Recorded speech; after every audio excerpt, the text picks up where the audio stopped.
ಎಲ್ಲರಿಗೂ ನಮಸ್ಕಾರ. ಇದು ಸುದ್ದಿ ವಿಶ್ಲೇಷಣೆ. ನಾನು ಶಶಿಧರ್ ಭಟ್. ಇದು ನನ್ನ ಡಿಜಿಟಲ್ ವಾಹಿನಿ. ಇದನ್ನು ಲೈಕ್ ಮಾಡಿ, ಸಬ್ಸ್ಕ್ರೈಬ್ ಮಾಡಿ, ಬೆಲ್ ಐಕಾನನ್ನು ಪ್ರೆಸ್ ಮಾಡೋದಕ್ಕೆ ಮರಿಬೇಡಿ. ಹಾಗೆಯೇ ಸ್ವತಂತ್ರ ಪತ್ರಿಕೋದ್ಯಮಕ್ಕೆ ತಮ್ಮ ಕೃಪಾಶೀರ್ವಾದ ಇರಲಿ. ತಾವು ನನ್ನನ್ನು ಬೆಂಬಲಿಸಿದ್ದೀರಿ, ನನ್ನ ಮಾತುಗಳನ್ನು ಕೇಳಿಸಿಕೊಂಡಿದ್ದೀರಿ, ನನ್ನ ಬೆನ್ನು ತಟ್ಟಿದ್ದೀರಿ, ಹಾಗೆಯೇ ಸಹಾಯ ಮಾಡಿದ್ದೀರಿ. ನನ್ನ ಸ್ವತಂತ್ರ ಧ್ವನಿ ಉಳಿಯುವುದಕ್ಕೆ ನನ್ನ ಯತ್ನಕ್ಕಿಂತ ತಮ್ಮ ಯತ್ನ ದೊಡ್ಡದು, ತಮ್ಮ ಸಹಾಯ ದೊಡ್ಡದು.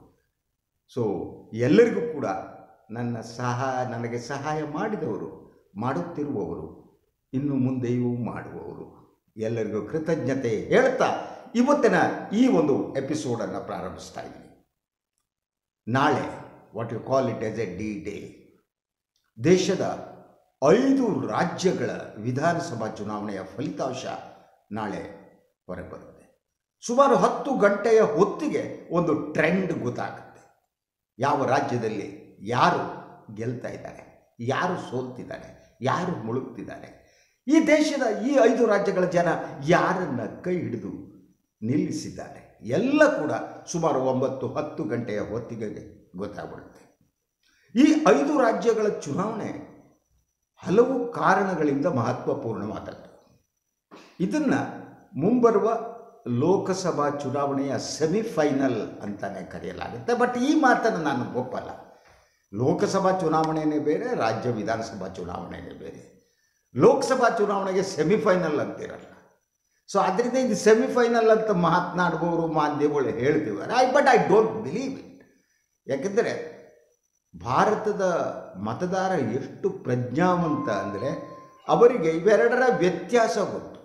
ವಿಧಾನಸಭಾ ಚುನಾವಣೆ ಯಾವುದು, ಯಾರಿಗೆ ಮತ ಹಾಕಬೇಕು. ಲೋಕಸಭಾ ಚುನಾವಣೆ ಯಾರದ್ದು, ಯಾರಿಗೆ ಮತ ಹಾಕಬೇಕು.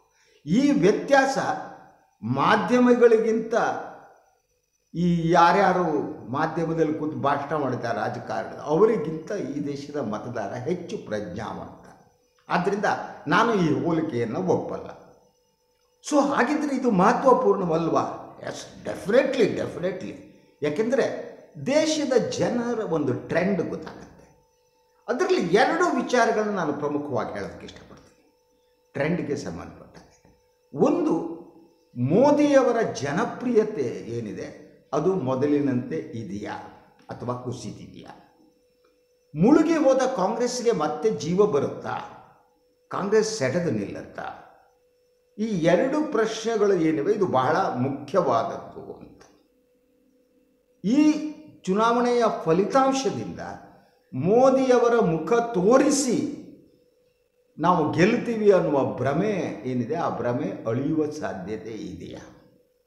ಹಾಗೆಯೇ ರಾಹುಲ್ ಗಾಂಧಿಯವರ ಇಮೇಜನ್ನು ಸಂಪೂರ್ಣವಾಗಿ ನಾಶಪಡಿಸಲಾಗಿತ್ತು ಸಾಮಾಜಿಕ ಜಾಲತಾಣಗಳ ಮೂಲಕ. ಪಪ್ಪು ಅಂತ ಈ ಯಾರು RSS ಕಾಲಾಳುಗಳು ಮತ್ತೊಬ್ಬರು ಸತತವಾಗಿ ಅವರ ಇಡೀ ವ್ಯಕ್ತಿತ್ವವನ್ನು ಹೀಗಳೆಯುವ ಕೆಲಸವನ್ನು ಮಾಡಿದರು. ಆದರೆ ಕರ್ನಾಟಕದ ಚುನಾವಣೆಯಲ್ಲಿ ಬೇರೆ ಬೇರೆ ಕಾರಣಗಳು ಇವೆ. ಅಭೂತಪೂರ್ವ ಜಯ ಕರ್ನಾಟಕ ಬಂತು. ಅದರಲ್ಲಿ ರಾಹುಲ್ ಗಾಂಧಿಯವರ ಭಾರತ ಜೋಡೋ ಪ್ರವಾಸ ಕೂಡ ಕಾಂಟ್ರಿಬ್ಯೂಟ್ ಮಾಡಿತ್ತು. ಆ ಪರಿಣಾಮ ಈ ಚುನಾವಣೆಯ ಮೇಲೂ ಆಗತ್ತಾ? ಈ ಪ್ರಶ್ನೆಗಳಿವೆ. ಈ ಪ್ರಶ್ನೆಗಳಿಗೆ ಉತ್ತರಿಸುವಾಗ ಫಸ್ಟ್ ನಾವು ನೋಡಬೇಕಾದ್ದು ಎಕ್ಸಿಟ್ ಪೋಲ್. ಎಕ್ಸಿಟ್ ಪೋಲ್ 100ಕ್ಕೆ 100ರಷ್ಟು ಸರಿಯಾದ ಯಾವುದೇ ಉದಾಹರಣೆ ನಮ್ಮ ಚುನಾವಣಾ ಇತಿಹಾಸದಲ್ಲಿ ನಮ್ಗೆ ಕಾಣಿಲ್ಲ. ಆದರೆ ಆ ಮೆಥಡಾಲಜಿನೇ ತಪ್ಪು ಅಂತ ನಾನು ಹೇಳಲಾರೆ. I don't say that is the law of probability ಮೇಲೆ ಎಕ್ಸಿಟ್ ಪೋಲ್ಗಳು ನಡೀತವೆ. ಸೊ ನೀವು ಸ್ಯಾಂಪಲ್ಸ್ ಬಹಳ ಇಂಪಾರ್ಟೆಂಟ್ ಆಗಿರುತ್ತೆ. ಯಾವ ಸ್ಯಾಂಪಲ್ ತಗೋತೀವಿ ಅದಕ್ಕಿಂತ ಬಹಳ ಮುಖ್ಯವಾಗಿ ಏನು ಗೊತ್ತಾ, ಯಾರು ಈ ಎಕ್ಸಿಟ್ ಪೋಲನ್ನು ಮಾಡ್ತಾರಲ್ಲ ಅವರ ಪ್ರಾಮಾಣಿಕತೆ. ಅವರು ಯಾರಿಗೋ ಮಾರಾಟ ಆಗಿದ್ದರೆ, ಯಾರ ಪರವಾಗಿಯೂ ಮಾಡಿದ್ದಾರೆ, ವಾತಾವರಣವನ್ನು ಕೆಡಿಸೋ ಹಾಗೆ ಮಾಡಿದರೆ ಎಕ್ಸಿಟ್ ಪೋಲ್ ಸತ್ಯ ಆಗಲ್ಲ.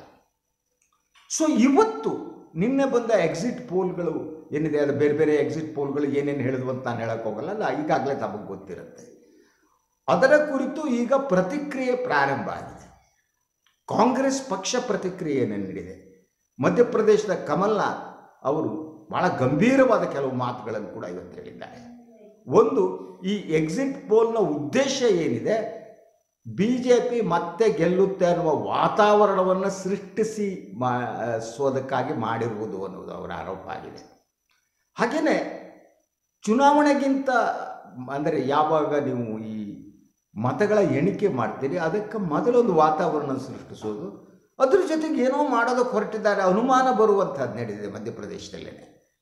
ಈ ಪೋಸ್ಟಲ್ ಬ್ಯಾಲೆಟ್ಗಳಿರ್ತವೆ ನೋಡಿ, ಅಂದರೆ ಮತಗಳನ್ನು ಅಂಚೆಯ ಮೂಲಕ ಕಳಿಸುವವರು, ಅದನ್ನು ಯೂಸುವಲಿ 2ನೇ ತಾರೀಕು, ಅಂದರೆ ನಾಳೆ 3ನೇ ತಾರೀಕು ಮತಗಳ ಎಣಿಕೆ ಇದೆ, ಇವತ್ತು ಅದನ್ನು ತೆಗೆದು ನೋಡಬೇಕು. ಆದರೆ ಒಬ್ಬ ಜಿಲ್ಲಾಧಿಕಾರಿ ಅದನ್ನು 2 ದಿನಗಳ ಹಿಂದೆ ಓಪನ್ ಮಾಡಿದ್ರು. ಆ ಸಂದರ್ಭದಲ್ಲಿ ಎಲ್ಲ ರಾಜಕೀಯ ಪಕ್ಷಗಳ ಪ್ರತಿನಿಧಿಗಳೇ ಇರಲಿಲ್ಲ, ಇರಬೇಕಾಗಿತ್ತು. ಸೊ ಇಂತಹ ಅನುಮಾನಗಳಿವೆ. ಈ ಅನುಮಾನಗಳನ್ನು ಕಾಂಗ್ರೆಸ್ ವ್ಯಕ್ತಪಡಿಸಿದೆ. ಈ ನಡುವೆ ಈ ಒಂದು 5 ರಾಜ್ಯಗಳಲ್ಲಿ ಹೇಗಿದೆ ಅಂತ ಎಕ್ಸಿಟ್ ಪೋಲ್ ಪ್ರಕಾರ, ಎಲ್ಲ ಎಕ್ಸಿಟ್ ಪೋಲ್ಗಳ ಪ್ರಕಾರ, ಬಹುತೇಕ 90% ಎಕ್ಸಿಟ್ ಪೋಲ್ಗಳ ಪ್ರಕಾರ ತೆಲಂಗಾಣ ಮತ್ತು ಛತ್ತೀಸ್ಗಢದಲ್ಲಿ ಕಾಂಗ್ರೆಸ್ ಗೆಲ್ಲುತ್ತೆ. ಹಾಗೆಯೇ ರಾಜಸ್ಥಾನ್ ಮತ್ತು ಮಧ್ಯಪ್ರದೇಶದಲ್ಲಿ ಟಫ್ ಫೈಟ್ ಇದೆ ಅಂತ ಹೇಳಲಾಗ್ತಾ ಇದೆ, 50-50 ಅಂತ ಹೇಳಲಾಗ್ತಾ ಇದೆ. ಆದರೆ ಈ ನಡುವೆ ರಾಜಸ್ಥಾನದಲ್ಲಿ BJP ಗೆಲ್ಲುವ ವಾತಾವರಣ ಇದೆ ಅಂತ ಹೇಳಲಾಗ್ತಾ ಇದೆ. ಆದ್ದರಿಂದ ಈ ಎಕ್ಸಿಟ್ ಪೋಲ್ಗಳ ಪ್ರಕಾರ, ಅದರ ಫಲಿತಾಂಶದ ಪ್ರಕಾರ ಏನು ಅಂತಂದರೆ 50-50 ಅಂತ ಕೊಡಲಾಗಿದೆ. ಸೊ ಇದು ಎಷ್ಟರ ಮಟ್ಟಿಗೆ ಸರಿ ಅಂತ ಅದನ್ನೇ ಕಾಂಗ್ರೆಸ್ ಹಿರಿಯ ನಾಯಕ, ಮಧ್ಯಪ್ರದೇಶದ ಮುಖ್ಯಮಂತ್ರಿ ಆಗಲು ತುದಿಗಾಲ ಮೇಲೆ ನಿಂತಿರುವ ಕಮಲ್ನಾಥ್ ಬ್ಲಾಸ್ಟ್ ಮಾಡಿದ್ದಾರೆ ಇವತ್ತು. ಸೊ ನೋ ನಾವು ಗೆಲ್ತೀವಿ, ಈ ಎಕ್ಸಿಟ್ ಪೋಲ್ಗಳು ಯಾರು ಉದ್ದೇಶದಿಂದ ಮಾಡಿದ್ದು ಅದು ಅನುಮಾನ ಬೇಕಾಗಿಲ್ಲ. ನಮ್ಮ ಇವತ್ತಿನ ಎಕ್ಸಿಟ್ ಪೋಲ್ಗಳು ಪ್ರಾಮಾಣಿಕವಾಗಿಲ್ಲ, ಮೆಥಡಾಲಜಿಗಳು ಚೆನ್ನಾಗಿವೆ, ಆದರೆ ಎಲ್ಲ BJP ಪರವಾದವರು ಜಾಸ್ತಿ ಇದ್ದಾರೆ. ಅದರಂತೆ ಇನ್ನೊಂದು ಆರೋಪ ಕೂಡ ಕಮಲ್ನಾಥ್ ಹಾಗೂ ಕಾಂಗ್ರೆಸ್ ಮಾಡಿದೆ. ಬಹುತೇಕ ಜನ RSS ಕಾರ್ಯಕರ್ತರು ಇನ್ನೊಬ್ಬರು ಮತ್ತೊಬ್ಬರು ಸೇರ್ಕೊಂಡಿದ್ದಾರೆ ಈ ಎಕ್ಸಿಟ್ ಪೋಲ್ಗಳಲ್ಲಿ, ಅವರು ಮಾಡ್ತಾರೆ. ಅದು ಪೂರ್ಣ ಸತ್ಯ ದೂರವಾದದ್ದಲ್ಲ ಅಂತ. ಸೊ ಅಂದರೆ ಒಂದು ವಾತಾವರಣ ಸೃಷ್ಟಿಸುವ ಒಂದು ಯತ್ನವನ್ನು ಮಾಡಲಾಗ್ತಾ ಇದೆ.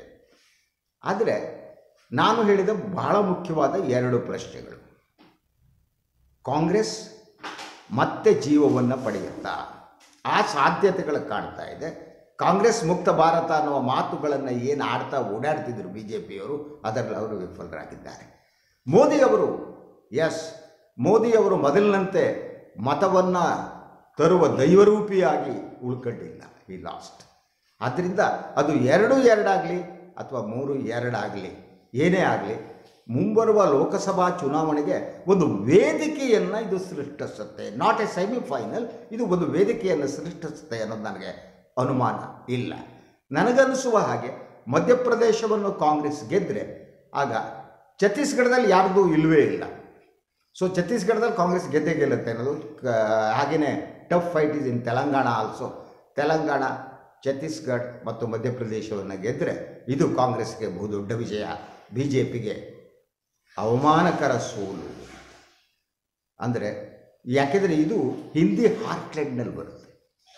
ಎಲ್ಲಿ ದೇವರುಗಳನ್ನು ಸೇಲ್ ಮಾಡಬಹುದು ಆ ಪ್ರದೇಶ, ಆ ರಾಜ್ಯಗಳು. ಧರ್ಮವನ್ನು ಎಲ್ಲಿ ಸೇಲ್ ಮಾಡಬಹುದು ಆ ಪ್ರದೇಶ ಇದು. ಸೊ ಮಧ್ಯಪ್ರದೇಶ ಇರಲಿ, ಛತ್ತೀಸ್ಗಢ ಇರಲಿ, ರಾಜಸ್ಥಾನ ಇರಲಿ, ಹಾಗೆ ದೇವರನ್ನು, ಧರ್ಮವನ್ನು ಸೇಲು ಮಾಡುವ, ಮಾರಾಟ ಮಾಡುವ ರಾಜಕಾರಣ ಇದೆಯಲ್ಲ, ಆ ರಾಜಕಾರಣಕ್ಕೆ ಈ ಚುನಾವಣಾ ಫಲಿತಾಂಶ ತಡೆ ಒಡ್ಡಬಹುದು ಅಂತ. ಹಾಗೆಯೇ ಹೇಗೆ ದಕ್ಷಿಣ ಭಾರತದಲ್ಲಿ ದೇವರು ಧರ್ಮವನ್ನು ಸೇಲ್ ಮಾಡೋದಕ್ಕೆ ಸಾಧ್ಯ ಆಗಲ್ವೋ, ಹೇಗೆ ಪ್ರಜ್ಞಾವಂತ ಮತದಾರರಿದ್ದಾರೋ, ಅದೇ ರೀತಿ ಹಿಂದಿ ಹಾರ್ಟ್ಲ್ಯಾಂಡ್ ಅಂತ ನಾವೇನು ಕರಿತೀವಿ, ಅಲ್ಲೂ ಕೂಡ ಜನರ ಪ್ರಜ್ಞೆ ಏನಿದೆ ಅದು ಜಾಗೃತ ಆಗ್ತಾ ಇರಬಹುದು. ಯಾಕೆ ಅಂತಂದರೆ ಜನರಿಗೆ ಎಲ್ಲದಕ್ಕಿಂತ ಬಹಳ ಮುಖ್ಯವಾದ್ದು ಊಟ, ನಿದ್ದೆ ಅಲ್ವಾ, ವಸತಿ, ಉದ್ಯೋಗ, ಇಂಥದ್ದೇ ಹೊರತು ದೇವರುಗಳಲ್ಲ. ಆದ್ದರಿಂದ ದೇವರುಗಳ ಮಾರಾಟ ಏನಿದೆ ಭಾರತೀಯ ರಾಜಕಾರಣದಲ್ಲಿ, ಅದಕ್ಕೆ ಈ ಚುನಾವಣಾ ಫಲಿತಾಂಶ ತಡೆ ಒಡ್ಡಬಹುದಾ ಅನ್ನೋ ಪ್ರಶ್ನೆ ನನ್ನ ಮುಂದೆ ಇದೆ. ನಾಳೆ ಫಲಿತಾಂಶ ಎಲ್ಲ ಬಂದ ಮೇಲೆ ಮತ್ತೆ ತಮ್ಮ ಜೊತೆ ಬಂದು ನಾನು ಮಾತಾಡ್ತೀನಿ. ನನ್ನ ವಾಹಿನಿಯನ್ನು ಲೈಕ್ ಮಾಡಿ, ಸಬ್ಸ್ಕ್ರೈಬ್ ಮಾಡಿ, ಬೆಲ್ ಐಕಾನ್ ಪ್ರೆಸ್ ಮಾಡೋದಕ್ಕೆ ಬರೀಬೇಡ. ಹಾಗೇನೇ ತಮ್ಮ ಸಹಾಯ ನನ್ನ ಮೇಲೆ ಇರಲಿ, ತಮ್ಮ ಕೃಪಾಶೀರ್ವಾದ ನನ್ನ ಮೇಲೆ ಇರಲಿ. ತಮ್ಮ ಕೃಪಾಶೀರ್ವಾದದಿಂದಲೇ ಪತ್ರಿಕೋದ್ಯಮವನ್ನು ಮಾಡ್ತಾ ಬಂದವನು ನಾನು. ಎಲ್ಲರಿಗೂ ಶುಭರಾತ್ರಿ, ನಮಸ್ಕಾರ.